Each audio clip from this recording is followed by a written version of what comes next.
Happy Tuesday, you beautiful soul. Every single one that is going to be watching this recording, whether it's today, whether it's tomorrow, whether it's next year, the conversation is always relevant. There is so many conversations that are being had around this world. And when you think about it, um, like our world is really not that big in the grand scale of things, right? We live on a planet that revolves around the sun. And that's such a beautiful thing. And through those interactions and through those realizations, you realize that the world is not that big and that we are all connected one way or another. And I have the pleasure of introducing a really good friend of mine and soul sister, Michele Foster. And I will give a little introduction about Michele, but before I do, I want to share with you how her and I met. So I was introduced to a company called Isogenics. Actually, November 5 years ago is when I started my first system. And through this journey of wellness, I was introduced to so many amazing women that inspired my story, inspired my development and my transformation. And it's very personal to me. Wellness is a very sacred and personal thing. And you just don't allow just anyone into your life, especially when you're clearing out old energy, when you're really just transforming your mind, right? You want to surround yourself with people that inspire even more change in you, because at the end of the day, we're never ending students. We will always be students of life. And I really pride myself in that because I think I'm an old soul, and I always gravitate towards wiser people that are going to help me grow. And Michele was one of the people that I met along this journey 5 years ago. And we've developed a relationship that has really just inspired so much change and development, not only within my career, but also within my spiritual and just personal life as a whole, right? And so I'm really just honored and really grateful that she has given me the space to be able to evolve, right, and to see her evolution as well, because we're never ending evolutions. And so with that, I do want to introduce Michele, just a little bit of her background, and then I have some questions prepared that, it's going to be more of a conversation so that you can gain value from experience and perspective. So Michele was actually born in New York and moved to Colorado because of her father's moving from a very young age, and her father's business. Her whole life has been about corporate relocations and has moved about 11 times throughout her career. She's been in the health and wellness industry her entire career, initially out of college with Johnson & Johnson. They were hiring women in the workforce outside of administrative roles and believed athletes would be a fit into their culture. She was a downhill ski racer and became one of 6 of the women to be hired by that company. Her career took off, and believe it or not, because of 3 things. 1, her desire to be successful. 2, they trained and held her accountable. And 3, they had a business coach, an executive business coach, encouraging her, guiding her, advising her, assuring her that she was good enough. She's always believed in herself and has made her career out of uplifting and believing in others. Um, I guess you just teach what you have been shown. And she's always been fortunate in her career life, and life to have the best. She worked in totally dominating her industry, and now works in the health industry still, that is predominantly women. Any way you slice it is the key to make a decision to be you and not look back. Her career has now spanned over 4 decades of basic principles still and will always rule the way that she achieves success. Define what means to you, make an agreement with yourself that you are worth it, and never take anything personally. With that said, here she is, Michele Foster. And so, with that being said, wow, Michele, like you have had an amazing career. And I really admire that because I've aspired to be a career woman of my own and just, being on that path where it's always inspired. It is always intentional and not just for the purpose of personal development, right? But for the purpose of giving back to others. And you said it correctly, is that you pass on the wisdom of what you've experienced, and that really inspires change in others. So with that being said, Michele, what would you say that throughout all of your experience, what would you say your life's philosophy is? No regrets. No regrets. Don't ever look backwards. There's absolutely no reason to. You can't change it anyway. And I'm a person that believes in the neuroscience, believes in making decisions to reduce stress, move forward, take action, be successful. And with making a decision, you don't ever have a regret, because when you make a decision, you have the ability to make another one, and then another one, and then another one. So, I've done a lot of things with my career. I haven't worked in one company. I didn't have the Ivy League, good old boy. I was just promoted because I had all the connections in the world. I was a rebel in a business that, especially with a company as conservative as Johnson and Johnson. I remember. So they moved me from Colorado to Los Angeles, and I did very well. But I actually had a why, right? My why was to get my work done so I could go train, because after all, I was a ski racer. And so my biggest goal to finish my work was so I could go play. Does that make sense? Yes. And they taught me how to do it, and I won the highest award in their company the first year. It's called the Ring Club, and I was on an all expense paid trip to Paris and Italy. And Wow. then they moved me to the corporate office, which for anybody would have been great.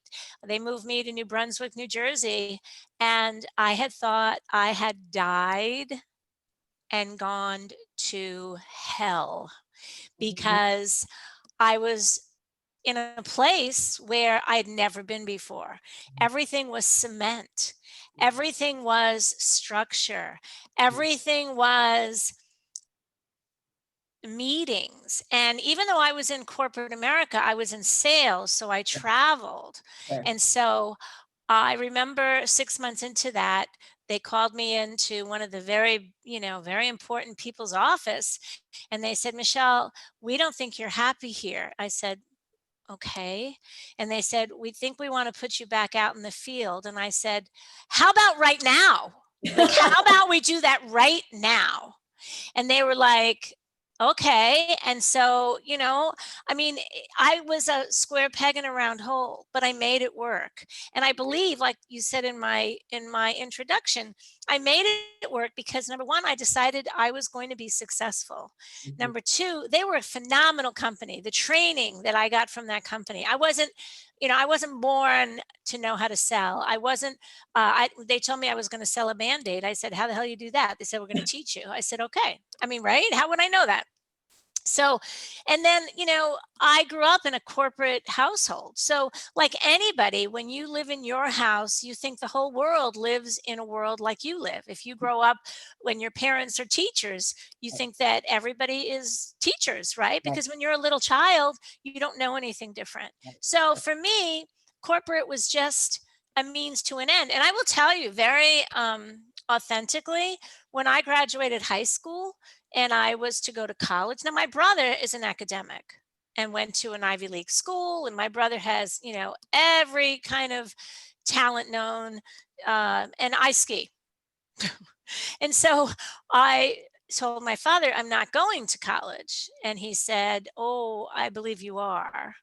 And if you don't, I'll just cut you off financially." And I said, "Oh, oh, okay, well, I guess I'll go to college." So, I mean, again, we take our coaching, we take our counsel from our elders. I was lucky to have very strong parents, because I was a very strong kid. Mhm. And, I lucked out in being able to have a phenomenal career. My college degree, I remember one of my roommates, my senior year of college, we had just come back from Italy, and I lived in a house with three other women. And one gal moved in with us. My parents knew her parents, and so she needed a place to live. It was the last quarter of school. I just moved back from Italy, and like I said, and so that we asked her to move in, and she was just different than my girlfriends and I, but whatever. And I got a job before she did, and you would have thought, I mean, if she could have taken an ad out in the newspaper that I didn't deserve my job because I was never in school and I never really took college seriously. And she was right. But it was like, wow, like you're really pissy, like you are really freaking pissy. So, again, I didn't have it. I think when people hear that, you worked for a big corporation, they just assume you fit in. I didn't fit in. You I just didn't. assume that, your success was admired by others. I will tell you, my second year in the company, I was sitting at the president's table because I had won that big award the year before. And I found out years later, because I only worked for J&J for 6 years and then I moved on. And I had heard down the road that people thought I was sleeping with the president because I was sitting at his table. Oh my And God, I was absolutely mortified. I bet.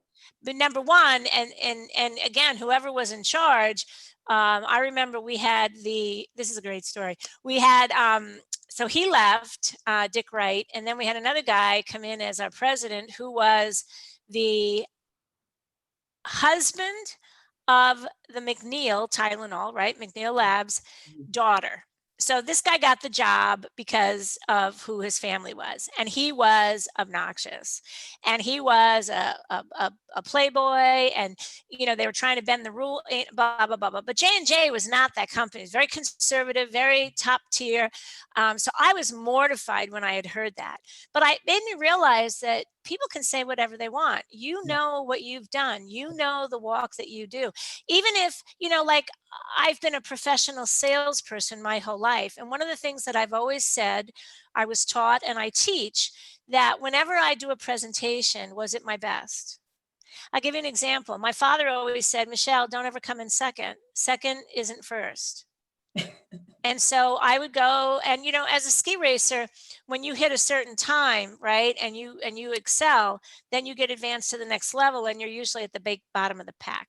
It's just the Mhm. way it works, right? I mean, you're in timing, right? A nanosecond can make or break a trial run. And Right. so he used to say to me, "Did you do your best?"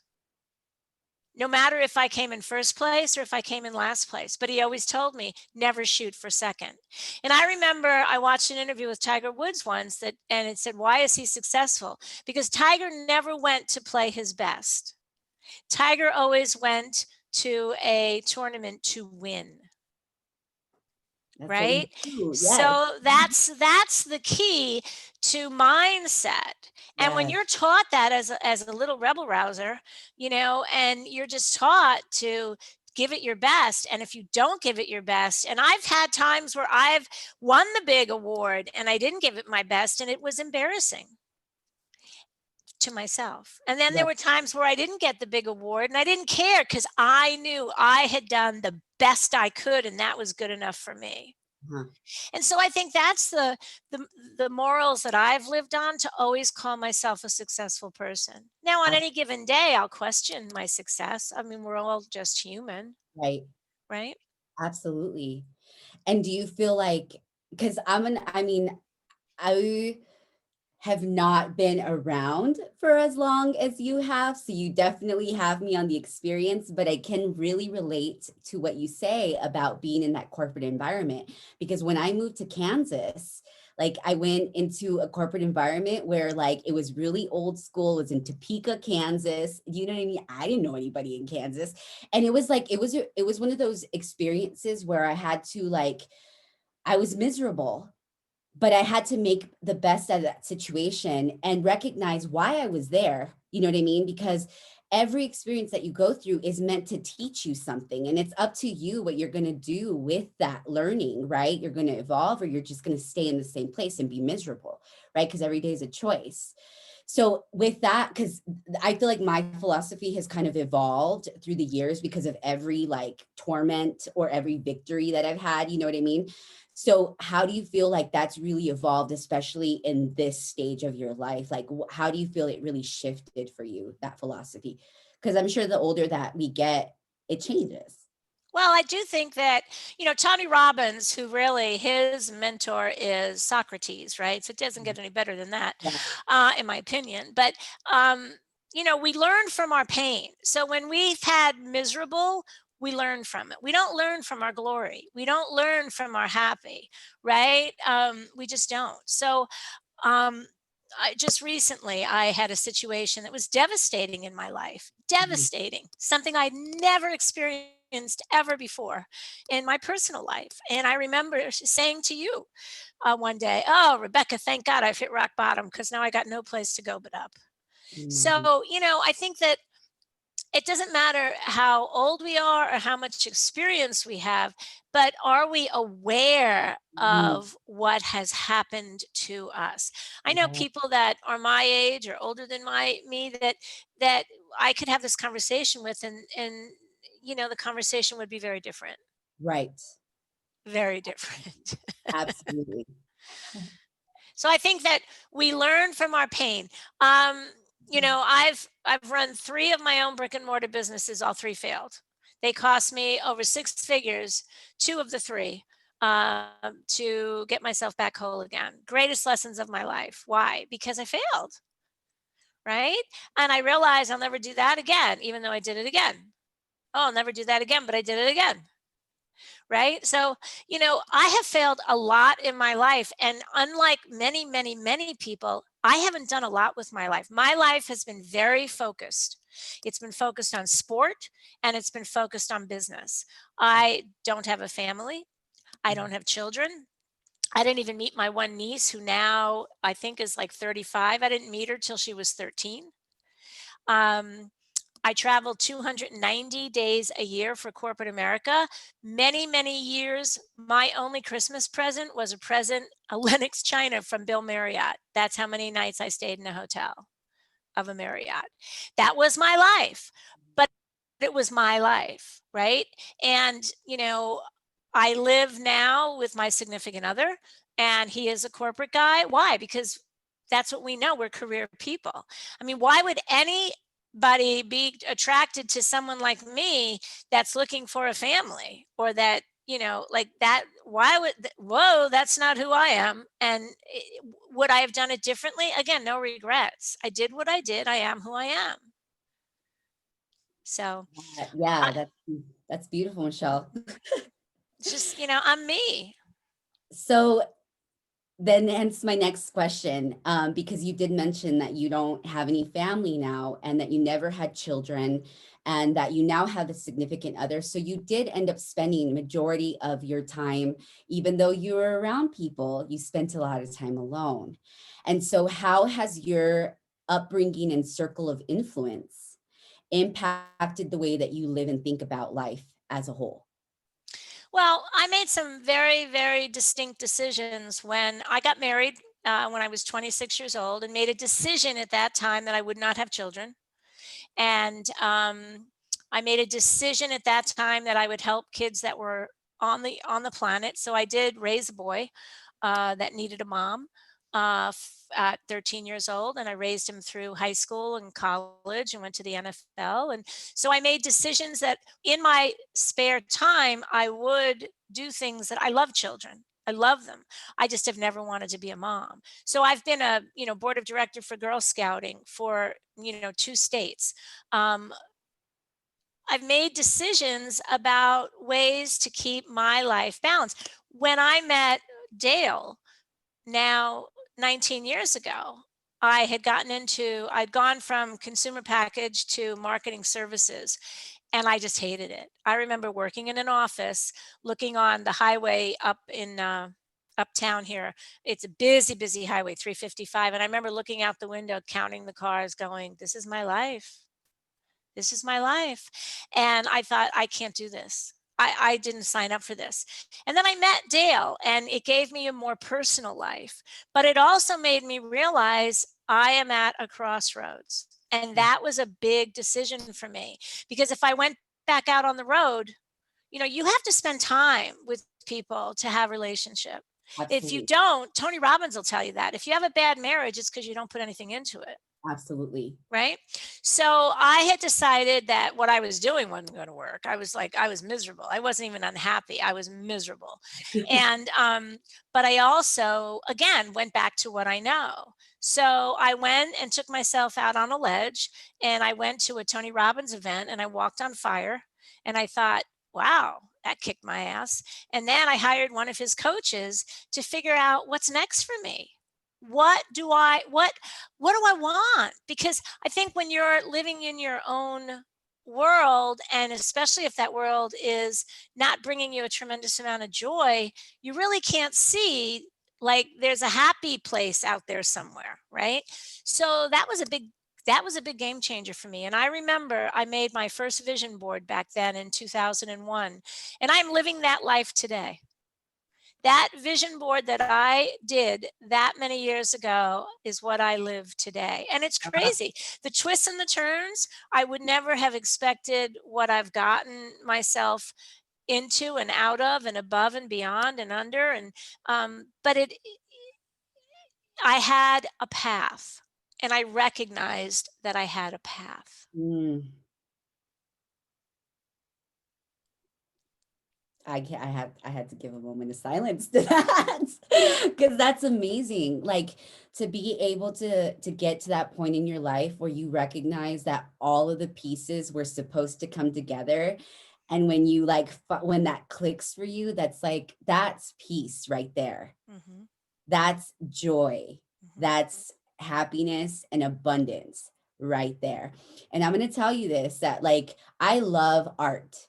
I'm a creative by nature. And I think that all of us are, you know what I mean? Because if you operate with your entire brain, that gives you the ability to be more of a multidimensional person where you're not doing just one thing. Although you say that your life was very like, focused on sport and business. Well, there's so much that goes in those two like Oh, sure. dynamics, Oh, right? sure. And so you do, I mean, it becomes an artistry. So how do you feel that your form of artistry infects society with positivity? Because I don't complain. Because people don't call me, or when I call people, they don't hang up on me. I'm a happy, joyful person. Ask anybody in my life. Now, there's a lot of people that think I'm too freaking happy and would really appreciate me not being so happy, but okay, but I'm a happy person. I'm a joyful person. And I think that is the ultimate surrender. In all the self help work, right? They always say you have to believe to achieve. You have to vision it before you can have it. Well, think about this. We are all seeking peace, love, and joy. Why? Mm, Because we've all had it. We've all been in the womb. We have all had that 9 months where only our source gave us everything we needed, and we had peace, love, and joy. So I believe in my heart of hearts, every single human being on this planet is just looking for peace, love, and joy, because we've all been there. We've mhm, all had it when we were in the womb. That's what I mm. believe.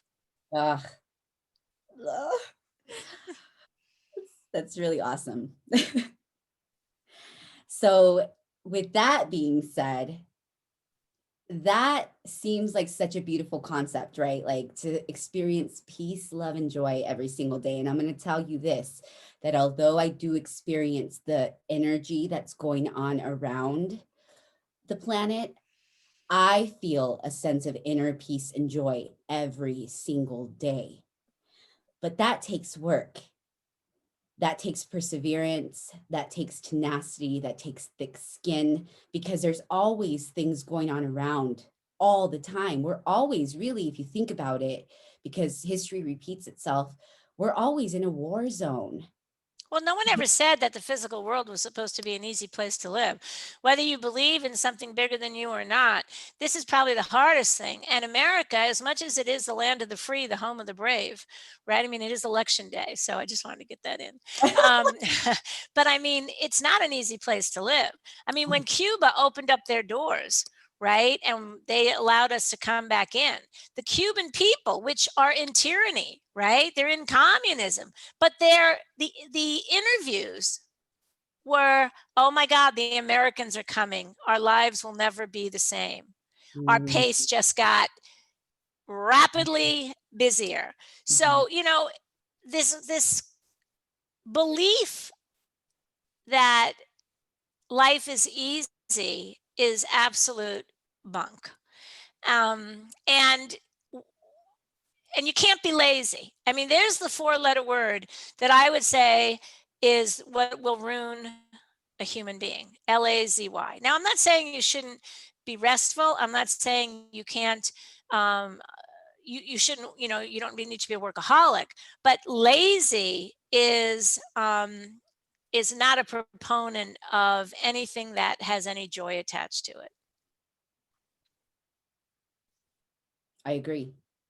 I agree. So then what practices do you implement in your daily life to stay grounded and to stay connected to something greater than you? Yeah, my whole life, as long as I can remember, I've always been a morning person, and I've always said I'm not going to get up to go to work.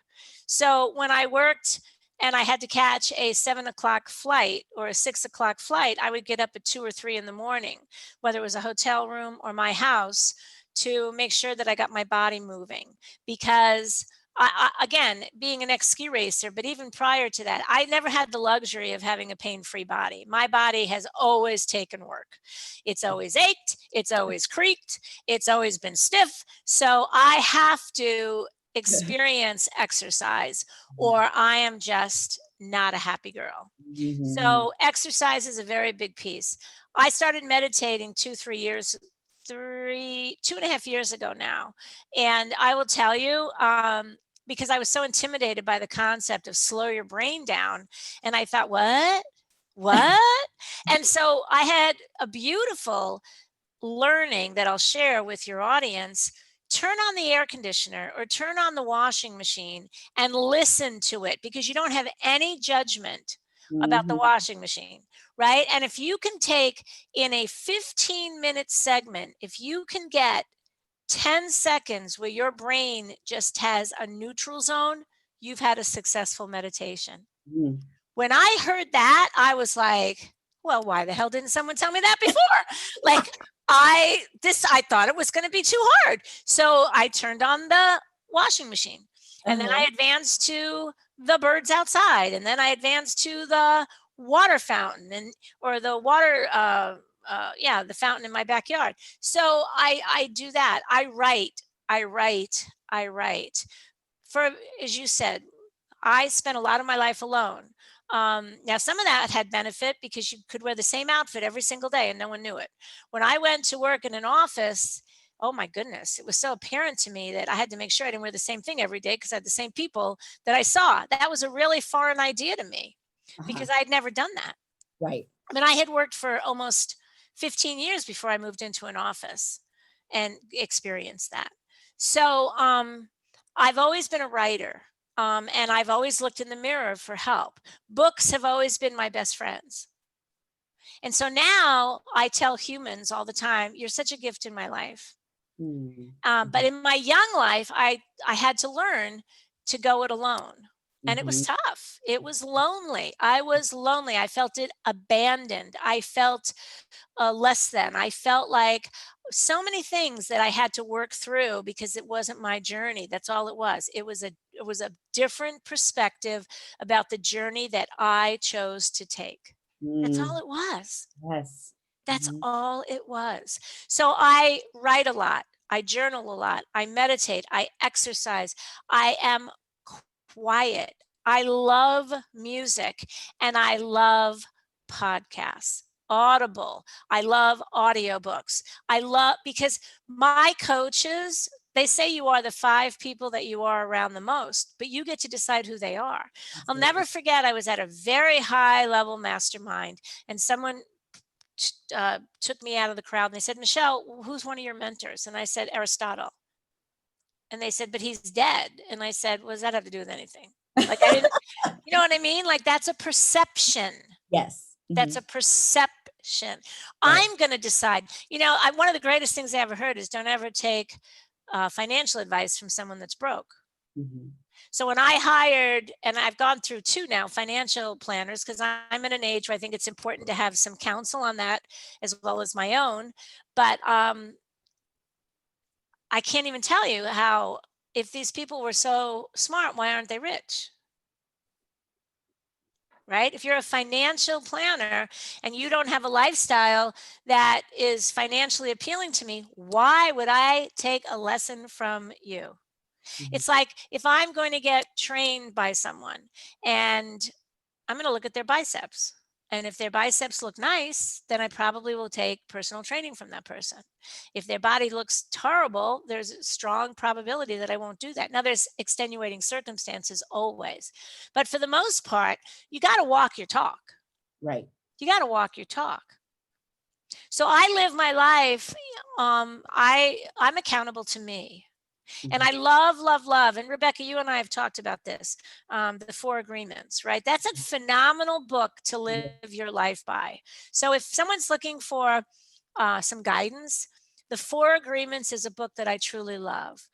Think and Grow Rich, I've read it now. I've probably read the entire book, which is a big book, and it's the second most read book to that of the Bible in all of time. But I've probably read through it now 3 full times. And I will tell you, every time I read it, I'm like, that wasn't in there last time. Where'd that chapter come from? Yeah. Right? Where'd that chapter come from? So, I have a lot of guidance, but I don't have a lot of interference.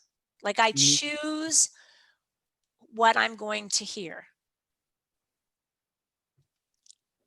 And that is the best thing that you can do. I always tell people that any person that you are speaking to, that you're hearing guidance from, that you have your own ability to be guided. Like, we're all connected, right? We all can choose to be connected. And so you take what resonates and you filter out the rest. And you have to do that with every conversation, with every experience that you're having. So you have given so much value from your personal experiences. So I just want to end this conversation with one last question. And I mean, there was a lot of wisdom that was given already, but what words of wisdom would you give somebody that is seeking a deeper understanding of themselves? Listen, listen, be silent. Because if you're around chatter all the time, you don't have the ability to hear your own voice. Just sit in the quiet of your own space and watch the magic. Watch the magic.